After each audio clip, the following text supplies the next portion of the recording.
If you think that you're going to get away with it, I will tell you that your competitors will not let you get away with it. They'll tell me. You're listening to The Preferred Way, a retirement podcast brought to you by Preferred Trust Company, the preferred custodian for all alternative investments. Welcome back to The Preferred Way, the Preferred Trust podcast, where we are going to move on to part 2 of the Best of Las Vegas. So let's find out, you as a voter, how does the Best of Las Vegas impact you? Talk to me about the residents. Like, we talked about businesses quite a bit and how businesses participate, but as a resident in these communities, how do they participate? How do they learn about this? What does the Las Vegas Review-Journal do to promote this for locals to say, hey, get involved and participate in this? We run a massive marketing campaign for our readers that includes, print in both Review Journal and Review Journal in Espanol. We have, special sections that go out. We have digital advertising on our website. We do e-blasts. We do a full marketing campaign of all stages of the contest. We also use some billboards around town. We do some programmatic advertising to make sure that not just the readers are, but in here. And then, a lot of the voting is going to be based on the nominees. Those nominees are the ones that are help driving some of the traffic to the site. Yeah. Because they're the ones that are asking people to vote for them. So there's a big marketing campaign that goes around it.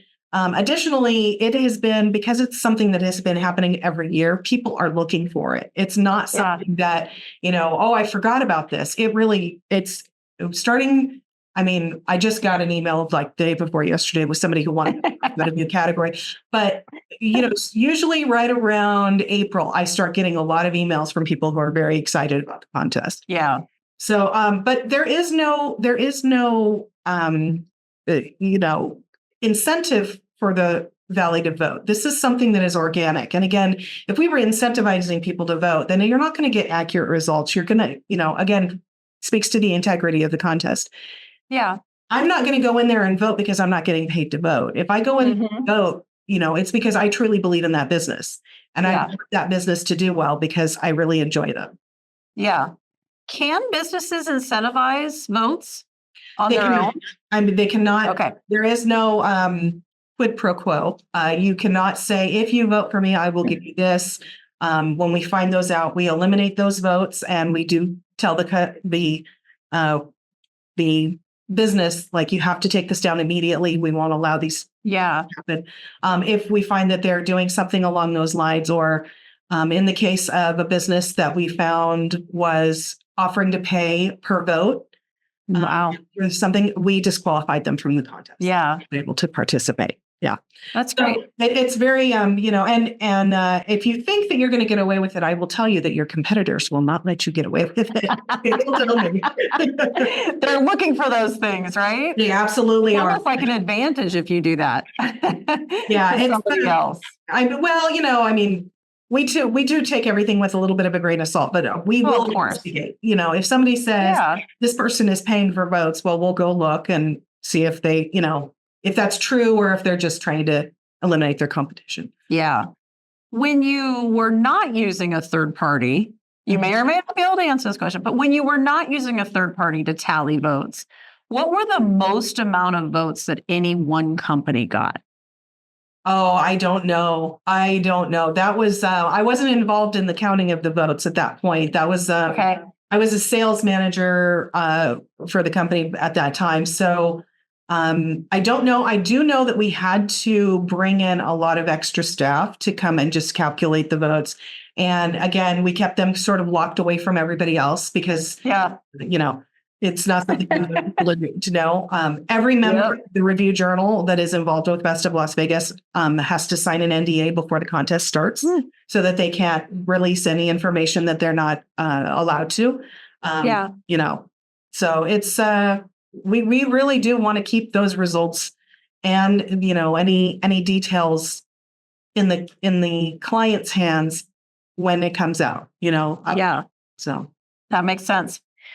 In your experience, what are some of the tangible benefits that businesses have seen from winning one of the three. It's bronze, silver, and gold. Yeah. Have any of the companies come back to you and said, oh my gosh, this has allowed me to grow my business by 20%, 30%? Like, what kind of stories do you hear about this participation and actually winning any of these categories? What's happened to these businesses? So I've heard lots of anecdotes from businesses. Yeah. I grew this one segment of my business by 14% this year because I won silver in Best of Las Vegas in that one segment. I had another business tell me that they I've got some notes here about some of the stuff that I did. A pet supply company told us they had to increase their staff after the results are announced to handle the people coming in and the phone calls that they were getting for reservations. That's awesome. And then I also have a Lyft driver told us that people will come in when she picks them up at the airport, and they will go and through the magazine and ask if they can take the magazine, and she doesn't let them. She said, but take a picture with your phone. And so they're taking pictures of the pages with their phones so they know where to go. That's awesome. It does that. Obviously there's a link on the website. You can see all of the winners for the last several years on the website. And, it wouldn't be so competitive if people weren't getting results from it. So anecdotally, you have a lot of businesses that are, especially in some of these categories, they say, I have to win gold. I have to win gold. And I think to myself, with 13 million votes, and there was, 70 businesses in this one particular category, winning anything, coming in fifth is fantastic. But winning gold, silver, and bronze in any of those categories is really an accomplishment. And these businesses should really celebrate how well they are received in this community by those votes. Absolutely. I mean, you had just mentioned 13 million votes. I mean, that is just insane when you talk about it. It really is. The tangibility of businesses and the competitiveness of this is obvious, right? They keep coming back because it's working. It's building their business. It's building their brand. It's building credibility. It's building integrity. It's building trust. Like all of these things that businesses want to have as a standard, right? Yes. And to be known as. So you really can't, I don't even know if you can put a number on it. So it's really incredible. And there's more and more cities that I'm seeing as I'm traveling around that are doing this that maybe weren't previously. Even some really small cities that I'm traveling in now are starting to take notice of this. You just mentioned something about where do individuals go to find this information? You didn't say the link, but where are they going? Are they going to the Las Vegas Review-Journal? Are they going to Best of Las Vegas? Like, where could they find this information as the business directory, if you will? Sure, absolutely. So bestoflasvegas.com, all spelled out, is the website to look at all of the winners, all of those things. We also have the magazine that comes out this year on December 8th. It will be included in your review journal if you are a subscriber, and you can pick it up at newsstands around town if you are not. We also have we have a flip book on the Review Journal website that you can go to. And there is a flip book of the magazine on bestoflasvegas.com's website as well. So if you want to flip through the magazine virtually or in person, you can do that. The magazine's also for sale at the Review Journal store. So if you go to the Review Journal website, which is just reviewjournal.com, and at the bottom there is a store link, and you can go there. So if you'd like to have one delivered to you and you're not a subscriber of the Review Journal, you can get that. As I said, subscribers get them for free. So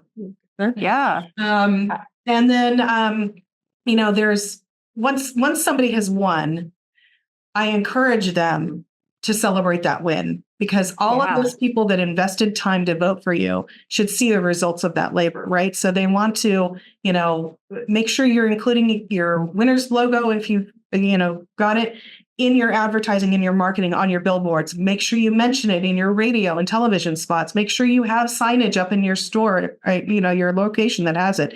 Make sure you've got something on your website that talks about it. It is one of those things that you want to make sure people know about. For me, I'll tell you, one of the things that makes the Best of Las Vegas such a comprehensive contest is the number of categories that we have. It's the number of businesses that participate. It's the number of people who take the time to vote. And, you know, just a little story here. I had to have oral surgery a couple of years ago, and my dentist provided me with 3 or 4 candidates to do the surgery. And I think he was thinking that I was going to pick based on location. What's closest to my house. And I didn't. I looked at the 4 names, and I came back and I looked them up on bestoflasvegas.com, and I went through and I said, this guy won gold. I'm going to call them first. And I cannot recommend this person high enough. This doctor that did the surgery was maybe the best experience I've ever had. And you would never say that during oral surgery, but really fantastic service. And so I wouldn't have known to go to that person if he hadn't have won Best of Las Vegas, because I would have done what most people, or what I assume most people would do, which is to choose somebody that's close to their house. Absolutely. And, you know, whether it's something that you're going to do one time, like how often are you going to have oral surgery? Probably once in your life. Or it's something that you're going to do every week, you know, go to a car wash, or, you know, hire a landscaper, or, you know, go out to dinner. Those are things that can be affected on there at multiple times in the year. And so it's really something for every business of every level. And then the results are for their consumer. This is something that your neighbors and your friends and the people in Las Vegas really think is the best of. And you can go out there and partake. You know, you make a very valid point there. And I'm going to use Preferred Trust as an example. You know, Preferred Trust and any company that puts their nomination in, they do that because they stand behind themselves. Absolutely. They know they have good customer service. Mm-hmm. They know they take care of their clients. So those nominees that are willing to stand up and say, we are the best, even if we don't win, that we are the best, those are the businesses that all of us want to go to. Just like you said, that business, that nomination either occurred by the business or somebody they know closely related to the business, or somebody who had a great experience wanted them nominated. Yes. And from a Preferred Trust perspective, when we first entered the Best of Las Vegas, it was to get our brand out there. And, you know, for years we did the Best of Las Vegas. And then last year we're like, you know what, we're going to take a break from this. And what do you know? Somebody organically nominated us and we won. Yep. What does that say? That just says that all of those years that we put forth, all of those efforts, still knowing that we're the same great business we were a year ago, 2 years ago, 3 years ago, 5 years ago, has really pulled us through this Best of Las Vegas, even when we are not putting forth as much effort as we had the prior year. Really, we just had a lot going on and didn't have the time to, but it didn't matter because we won organically now. You know, so there really is, there's benefit from both sides. It's getting your name out there. It's brand awareness. And the biggest honor is when you don't have to try and people are voting for you just because you have become such a staple business in the community. There is no better honor. And that's why it kind of set me back this year a little bit. And I said, I've got to find out more about how this whole thing works, because how in the heck could this have happened? You know, and it truly does become and is an honor to be nominated. It's an honor to win any, you know, bronze, silver, or gold. It's a tremendous honor. I'm going to tell you a quick funny story too, because I happen to run 2 businesses. And I remember the first year that Ignite Funding did the Best of Las Vegas, and we were in a competitive category. And we won silver, and we were so excited. And I'll have to send you a picture, Deidre, because you will literally laugh your ass off. Okay. It's that kind of podcast. You will laugh your ass off, because I told I was so excited that we won. And I told my employees that, you know, we're going to do a photo shoot. And they're like, we're going to do a photo shoot. And I said, well, of course we're going to do a photo shoot. It wouldn't be a Carrie Cook way if we didn't, right? We need to celebrate this. So I went out and I purchased onesie silver suits, zip up, they all look like they were aliens. And we went to Lake Las Vegas out at the golf course, and I had them form themselves, their bodies, into the word silver. And I had to take enough employees to get the word silver. And we have this drone that took a a shoot of it as they were forming these bodies into silver. And then we put it on our website to promote the fact that we had won silver, because I wanted to do something different, because, winning is a standout, recognition. And you have to say thank you to those that helped you get that honor. And so, although we didn't do much effort on the preferred trust side this year to just organically win, I think that might have been even more of an honor. And I know that sounds crazy, but no, it's an amazing honor to win Best of Las Vegas, regardless of how you get there. The depending on the types of categories that you have, there are categories where you are known now in the marketplace. So for the years that you've worked in everything, to get to where you are, that people know you now, it's become brand awareness, right? They absolutely know who you are, and they're going to vote for you. And now you've done enough business in the market that you have a client base that's voting for you. And when you get nominated like that, it's really every business that gets nominated, whether it's an employee that does it or whether one of your former customers have done it. Yeah, that's a real that should be very exciting for you as a business. It should be very exciting. Absolutely. Somebody took the time to say, you know what, I think they're Best of Las Vegas. I want to see if they can win.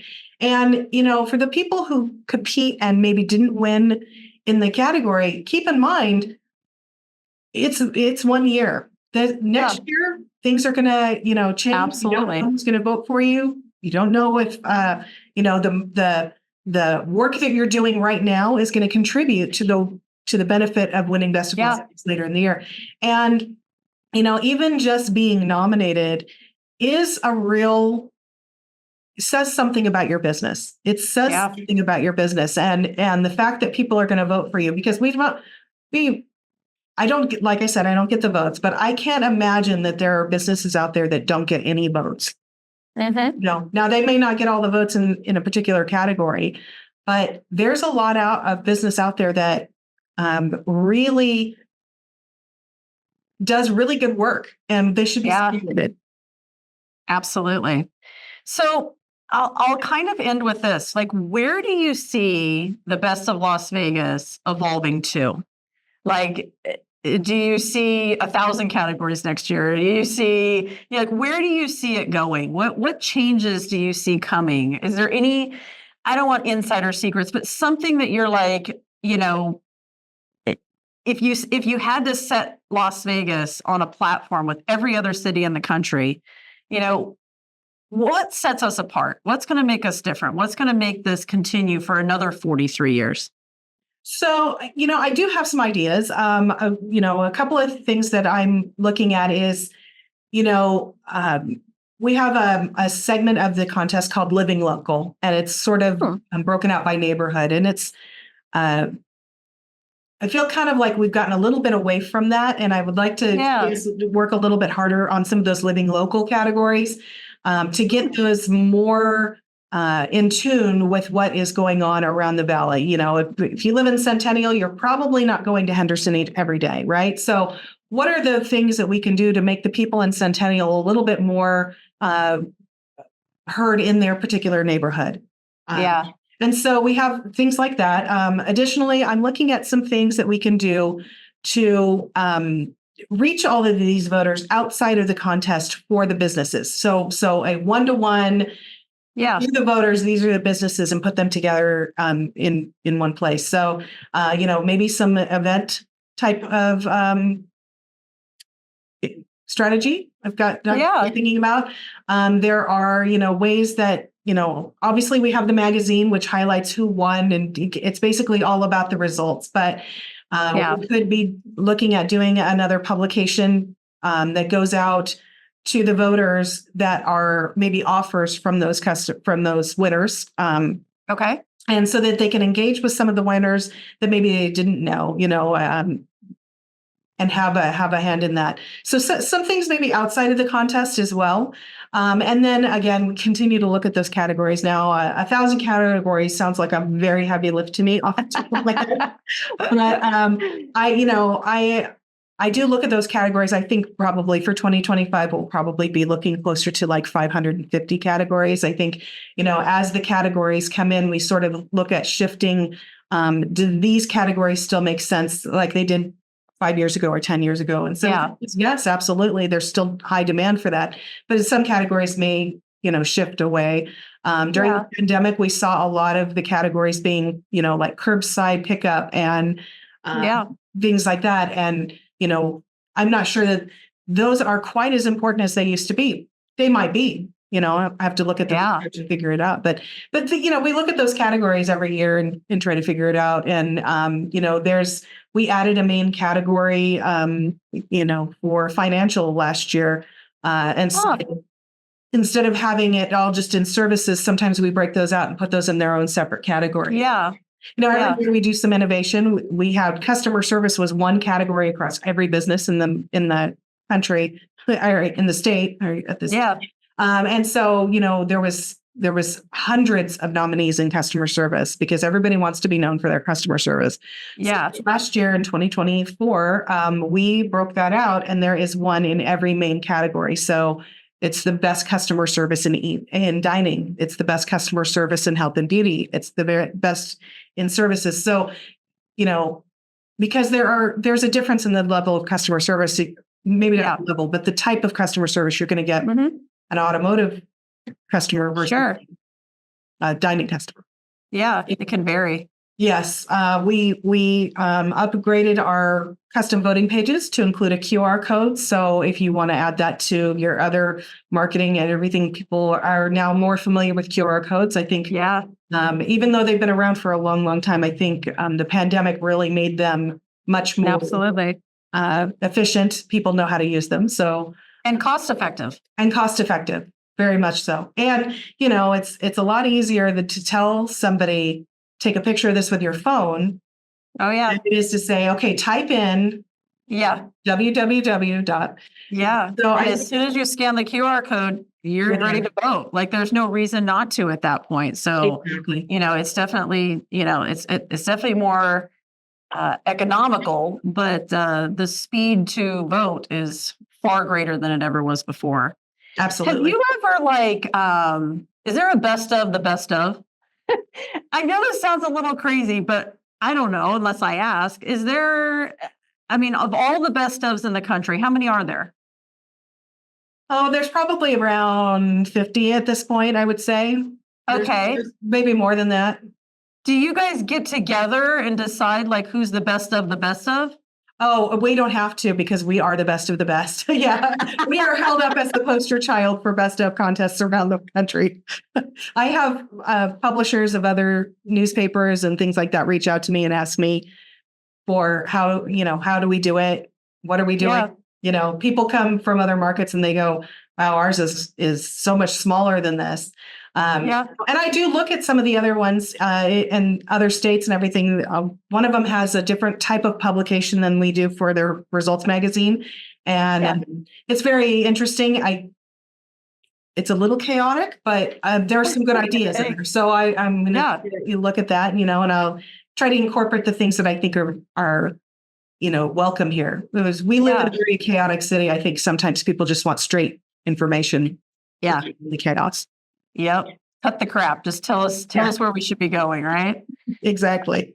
I just want it simple. I just want to know this one thing. Please don't make me go through all that. Yeah, just give it to me straight. Deidre, is there anything that I didn't ask you that either a voter or a nominee or a business or anybody should know about that I did not ask you today that is maybe a myth? Maybe it's, I don't know. You've heard a lot of hearsay about things that you just want to clear so that everybody knows about the best of Las Vegas.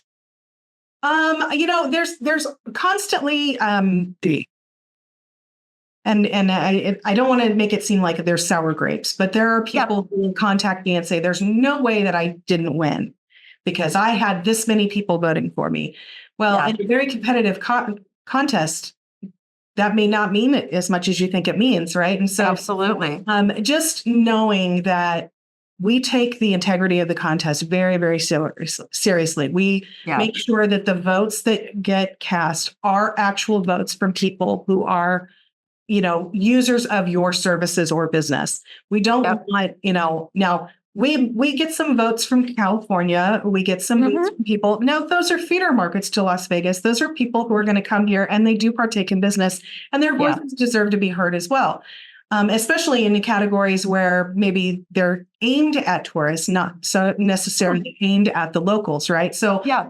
we want to recognize those too, because they are a part of Las Vegas. They are a part of our community, and they provide jobs and benefits to the community. We want to reward that as well. But we're aware if somebody hires a call center in another country and wants to place those votes, we do not count those votes. We are very cognizant of those. And if you want to report those, we're happy to have those. Just know that we are keeping an eye on the store. Good. So, and if you have a Best of Las Vegas magazine, it's good for a couple of years. You're going to know that those businesses are still going to be in business. Those businesses are still going to be providing good customer service, because they want to win again next year. And, not everybody's going to be a winner every single year, but it's a good indicator if you have somebody who's won multiple years in a row. Yeah, absolutely. All right. I think we've covered it all. Thank you so much. I really, really, really am honored to have you guys on our podcast and talk to us about Best of Las Vegas. I think you've answered a lot of questions that if businesses have not participated in the past, now they know they should. Now they know how. Now they know, costs associated, those sorts of things, so that they can figure out if it's right for them. If you're a business and you have good customer service, good quality product, there's no reason you shouldn't get involved with the Best of Las Vegas. It's been tremendous for both my businesses. I'm sure it will be for others in the future. 43 years running. I don't see this going anywhere except for up. So thank you so much for leading the charge at Best of Las Vegas. And I want to thank you for joining us for the Preferred Trust Way, where next time we'll bring you more education, where see no, hear no, and speak no doesn't happen here. We want to talk about it. So thank you so much for joining us, and we'll see you next time. Thanks for joining us for another episode where retirement savers meet alternative investments. Can't wait for the next episode to learn more? Visit our website at preferredtrustcompany.com.